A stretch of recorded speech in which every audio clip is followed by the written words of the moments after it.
Donc bonjour à toutes, bonjour à tous. Là, j'ai décidé de passer par un autre endroit.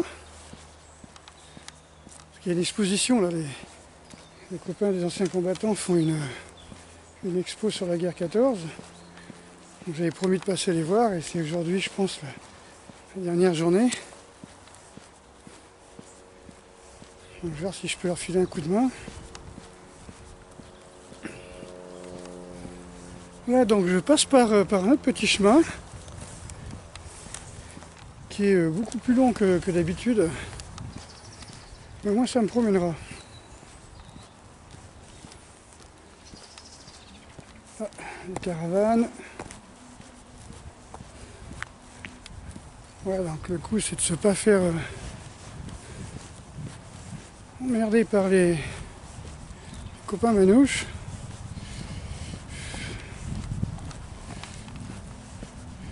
Privé, ben tu m'étonnes. Alors, je vais répondre à quelques questions parce que j'ai pas l'impression que c'est clair. Donc cette génération de jeunes, et c'est très bien pour eux qui n'ont pas connu ni le service militaire ni la guerre, bien qu'ils auraient mieux fait de connaître un petit peu le service militaire, ça leur aurait mis les idées en place. Donc, pour eux, ce qu'on voit sur les rings ou dans les tatamis, c'est les guerriers. C'est des combattants. Alors déjà, moi j'ai rien contre les sports de combat. Je dis simplement qu'il ne faut pas appeler ça des arts martiaux, dans le sens où l'art militaire, l'art martial, est fait pour les combattants, pour les guerriers. Je vois pas à quoi pourrait servir lors d'un affrontement moderne de faire la boxe thaï ou du MMA par exemple, contre des mecs armés. Donc j'ai rien contre la boxe thaï, puisque j'en ai fait un peu, ni contre le MMA, parce que si j'avais été... où ça alors? Un plaque minier, ouais. Joli, donc si j'avais été... si j'avais eu 20 ans quand il y avait du MMA, j'aurais pratiqué, c'est sûr. Donc, pas de problème. Bonjour. Ouh là là là là.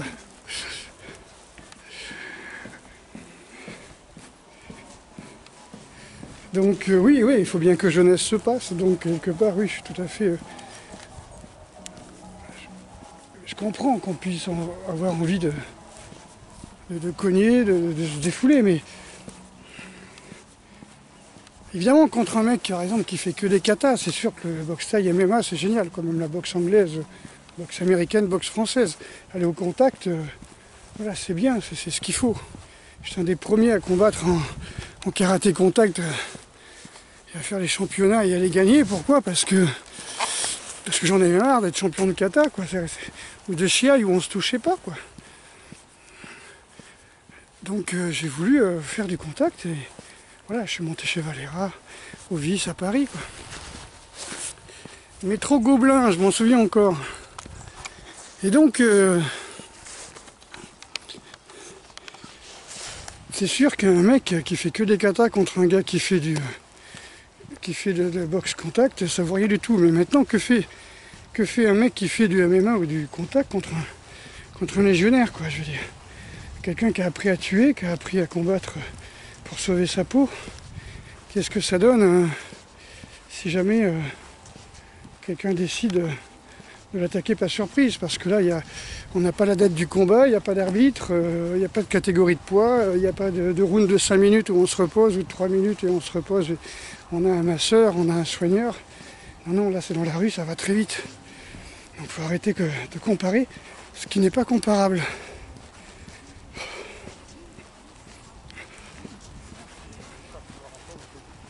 Bonjour. Donc, pourquoi je parle de ça? Tout simplement parce que faut pas dire que je suis contre ces sports.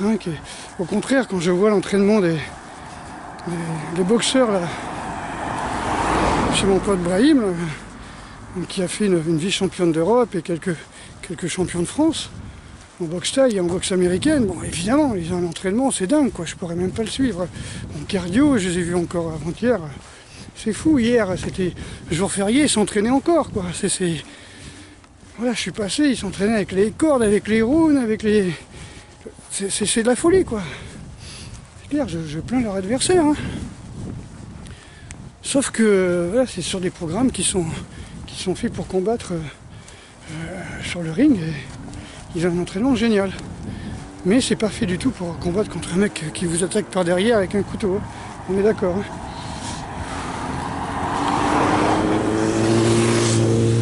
Donc là on passe carrément devant le 2 ou 3e camp manouche. Bagnole, caravane. Ok. On va passer de ce côté.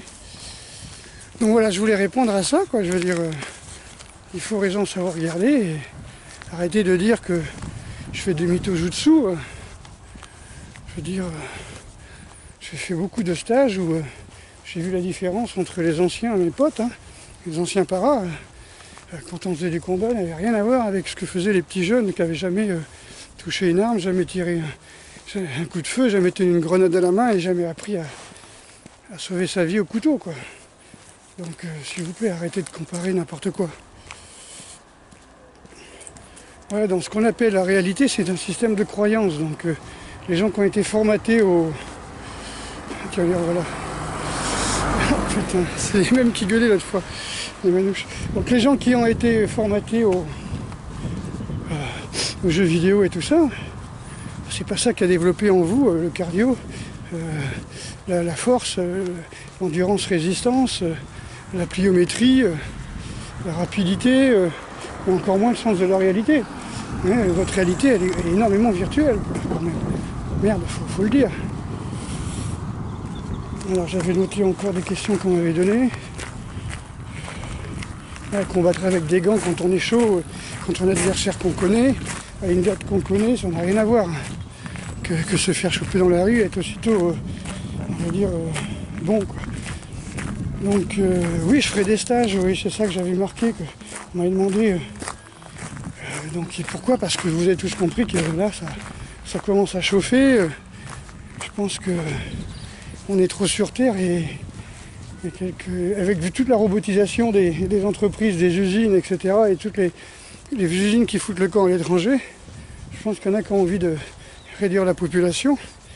Et donc si on veut résister à tout ça, hein, moi j'ai mis un post sur ma page en expliquant que voilà, j'ai vu une interview qui expliquait qu'après la guerre 14, il y a eu la grippe espagnole qui a fait plus de morts que la guerre 14. Peut-être que certains ont dû juger qu'il n'y avait pas eu assez de morts, la population n'avait pas assez été réduite. Voilà, il y avait trop de gens qui savaient se débrouiller tout seuls, qui étaient autonomes, des paysans qui savaient fabriquer ce dont ils avaient besoin et qui connaissaient les plantes et les médicaments. Il fallait éradiquer tout ça. Donc, comme par hasard, est venue la grippe espagnole qui a fait encore plus de morts que la guerre, ce qu'on a appelé la Grande Guerre, quoi. Hop là. Ah ouais, j'avais dit que je le ferais.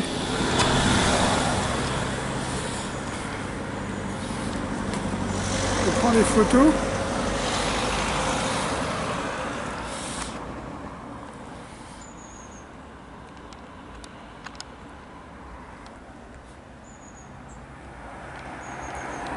Voilà. Voilà, j'ai voulu prendre voilà, pour être tranquille et puis en fin de compte je suis pas si tranquille que ça. Là mon bras commence à bloquer là. Donc oui, il faut résister. Donc j'avais déjà dit à tous les stagiaires là, qui étaient venus cet été comment arriver à renforcer son système immunitaire. Donc par le jeûne, les douches froides, le jeûne sec, la méditation, pratique énergétique et les 5 respirations que j'ai montrées. Donc ceux qui veulent visiter la région, il n'y a pas de problème. Vous avez énormément de ça dans la région. Vous voyez, les roses trémières. Je ne sais pas si on la voit. Voilà. C'est super, il y en a partout sur les trottoirs. Ceux qui sont venus à pied de la gare, il y en a plein sur les trottoirs. Des milliers de roses trémières sur les trottoirs à Sainte. Je trouve ça génial. De pissenlits, de padanes, de plantains, des salades sauvages. On trouve des orties parfois. C'est super. Même en ville, hein, en plein centre-ville. Donc oui, apprendre à manger aussi en survie, c'est intéressant. Mais d'abord résister à toutes les saloperies parce que si quand la résilience des Français en auront marre, avec toute cette immigration qu'on lui balance, tous ces migrants qu'on leur balance, je pense que tout le monde va en avoir vraiment marre, il n'y a pas de boulot, il ne suffit pas de traverser la route, hein. Donc il n'y a pas de boulot en France, donc on a importé la main d'œuvre beaucoup moins chère. Alors déjà que les féministes, donc non, les Rockefeller avaient créé le féminisme pour permettre aux femmes de travailler et surtout de diminuer le salaire des hommes, ce qui fait que même maintenant avec un salaire, un mec ne peut pas s'en sortir, une femme ne peut pas s'en sortir, un couple avec 2 salaires a du mal à s'en sortir. Et voilà, avant un homme pouvait, un père de famille pouvait, oui, j'ai pas dit un chef de famille, hein, les filles, j'ai dit un père de famille pouvait se permettre de gagner assez d'argent pour ses 2 enfants, 3 enfants, 4 enfants, pendant que sa femme éduquait les gosses à la maison. Donc là, j'ai bien dit éduquer, hein, attention, l'éducation nationale, non, la nation n'a pas pour thème d'éduquer les enfants, c'est les familles. Nivellement par le bas, ça suffit, quoi. C'est l'éducation, non, c'est l'instruction, non. L'instruction nationale, oui, l'éducation, c'est encore une belle connerie. Donc, l'éducation, c'est la famille. Les gosses savent compter, mais ils menacent les profs avec un flingue, leur crachent dessus, leur tapent dessus. Il y a des centaines de témoignages après l'histoire de la prof qui s'est fait braquer. Donc voilà, il n'y a pas une pratique qui peut être meilleure pour vous. La pratique est meilleure pour vous, c'est celle qui correspond à votre envie, parce que si vous n'avez pas envie d'aller faire du système A, eh ben, ne faites pas de système A. Qu'est-ce que vous voulez que je vous dise? Si vous avez 17 ans, les couilles pleines, vous voulez épater les gamines, en faisant des acrobaties et en tapant un sac de frappe, en hurlant et en vous tâtant des tigres et en vous rançant le crâne, qu'est-ce que vous voulez que je vous dise? Voilà quoi, je veux dire, faites-le. Si c'est votre souffrance que vous l'extériorisez comme ça, pour attirer la compassion, pour qu'on puisse vous voir, que vous puissiez être visible, être là quoi. Ah, putain, qu'est-ce qu'il est beau, qu'est-ce qu'il est fort, il est puissant, il fait du bruit quand il frappe. Il ne suffit pas de faire du bruit, il faut être efficace. D'accord? Je veux dire, un pétard, ça fait du bruit, un couteau, ça fait pas de bruit. Si je balance un pétard par terre, ça peut détourner l'attention pendant que l'autre prend un coup de couteau. Mais voilà, je vais pas vous dire des trucs comme ça. Voilà, donc quel est le meilleur système? Eh ben, c'est celui qui ne détruit pas votre corps, qui ne vous bousille pas les articulations, qui ne vous bousille pas les tendons. Donc ben, peut-être parce que quand vous avez 15, 20 ans, eh ben, vous frappez comme des bourrins, vous tapez dans le vide, et puis à 30 ans, vous apercevez que vous avez les rhomboïdes complètement niqués, les coudes et les poignets complètement niqués, mais c'est pas grave, vous pouvez vous réparer si vous arrêtez. C'est bien si vous arrêtez, si vous faites justement le système qui va vous permettre de réparer vos tendons et travailler sur la respiration et sur l'énergie interne. Là d'accord, là je suis ou du tai chi par exemple, ou du qigong. Ah d'accord, là c'est possible, ou du yoga. Mais si vous persistez, je dis même pas continuer, si vous persistez en ayant mal et en disant c'est pas grave, je prends de l'aspirine et je continue, il faut vraiment être con quand même. Il faut vraiment être con.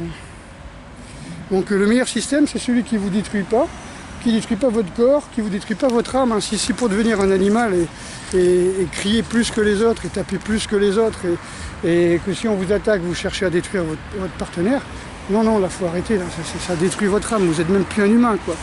Vous êtes un fou parano, donc faut arrêter ça. Et puis celui qui ne détruit pas votre famille.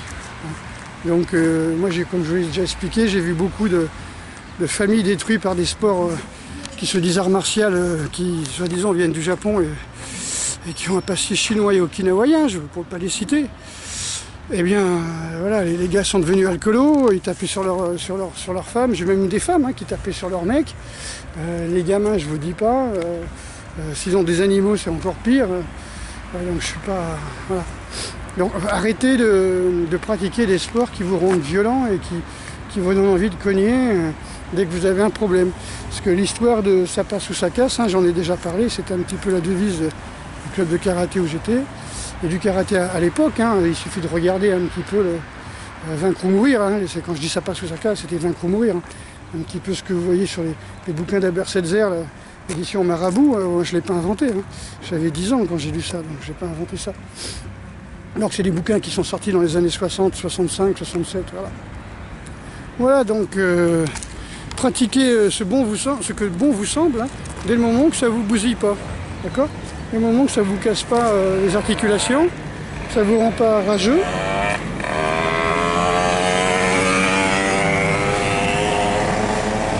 Parce qu'avant je disais ouais, vaut mieux faire ça plutôt qu'être au bistrot. Ben, je suis pas sûr, hein. Le mec qui est au bistrot tranquille avec ses potes, même s'il boit de la bière et qui fume. En voilà un autre qui veut qu'on l'entende, qu'on le voie. Un qui est plein de souffrance, qui fait du bruit là, avec sa bécane rouge là. Il veut qu'on le voie, il veut qu'on le reconnaisse, il veut qu'on le prenne en considération, qu'on l'estime, qu'on sache qu'il est là, quoi. En tout cas, il veut pas qu'on l'ignore. On cherche un endroit pour passer, mais c'est bordélique partout. Donc non, je vais repartir par là, mais non, je suis en contre-jour. Et là, je vais être en contre-jour. Ah là là là là. Ok, donc je repasse par là. Oui, donc en fin de compte, voilà, c'est ce que je vous disais, pratiquez ce que vous voulez. Si vous fumez une clope et buvez une bière avec vos potes, et que c'est une fois par mois, je pense que ça vous fera moins mal que taper dans des sacs de frappe en hurlant et faire des katas pendant des semaines. D'accord? Pendant des années, à vous péter le dos, à vous péter les reins. Bon, on sait par exemple que certains profs d'Okinawa, et tous les Sokés avaient un cancer au foie. Je crois que c'est dans le Wishiryu, là, les mecs qui se tapent dessus là, pour se durcir, voilà, parce qu'ils se prennent pour des trucs indestructibles. Bon, à savoir qu'avant, les gens mouraient à 25-30 ans à l'époque, quand ils ont fait ces styles-là. Donc voilà, le type arrive à 30 ans, 40 ans, c'est trop tard, il avait le foie complètement pété, à force de prendre des coups. Ben, il y a un moment, il faut que je traverse, là, merci. Voilà, et puis d'autres, c'était cancer des testicules, à force de faire des fentes avant un petit peu trop exagérées, ça tirait un petit peu trop sur les psoas, ça acidifiait beaucoup le milieu, quoi. Voilà, donc je faisais des cancers testicules. Pour Makinavante, hein, vous connaissez tous les karatékas qui ont des cancers aux testicules, hein, je veux dire, c'est pas pour ça qu'ils sont, c'est pas à cause de ça qu'ils sont hargneux. Bon, c'est à cause que je dis que c'est pas un art martial, c'est tout. Ça n'a jamais été fait pour la guerre, et que lorsque les Satsuma, c'est pas moi qui le dis, c'est Kenji Toketsu, hein, ont envahi Okinawa, hein, ils en ont eu plusieurs invasions, il n'y a pas eu un seul mort, quoi, je veux dire, selon les auteurs. Toketsu, il va dire qu'il y a eu 2 morts. Voilà, pour pas ridiculiser son pays, quoi. Mais bon, voilà, les mecs qui s'entraînent en armure, à recevoir des coups de hache, des coups de masse, des coups de sabre, qu'est-ce que vous leur faites avec votre Mawashigiri, quoi? Ça faut arrêter. Donc les légendes, ça va un moment, hein. Là, je vous ai parlé de Samson, là, le black qui voulait, dans les années 70, vers 73, vers là, qui voulait se faire enfermer dans une cage avec un tigre, avec un nunchaku, là. Comme je dis, c'était l'époque de la cocaïne. Tout le monde fumait du shit à l'époque, hein, et puis de temps en temps, un petit plus, quoi. Le plus, c'était la cocaïne, c'était les acides. Je crois que le gars, il était pas redescendu, hein, mais si on l'avait foutu, simplement passer une nuit attaché à un barreau à côté d'une cage, je crois que déjà le mec, il aurait perdu 20 kilos en se chiant dessus, quoi. Ok, bon, donc pratiquez ce que bon vous semble, des moments que vous savez qu'à la longue, vous n'allez pas devenir fou, ni rentrer dans une secte, ni rentrer dans un truc politico-religieux, en sachant que pas mal de techniques qu'on nous a importées en France comme étant des arts martiaux, dans leur propre pays, sont considérées comme des milices ou politiques liées à une certaine religion ou une certaine politique. Donc vous savez ce que c'est. C'est exactement ce qui se passe dans certains clubs qui se disent autodéfense. Et malheureusement, ces gens-là sont accueillis par les fédérations en France, comme c'est la mode, et que les films lancent un petit peu cette mode-là, ils se les déchirent. Ok, à plus.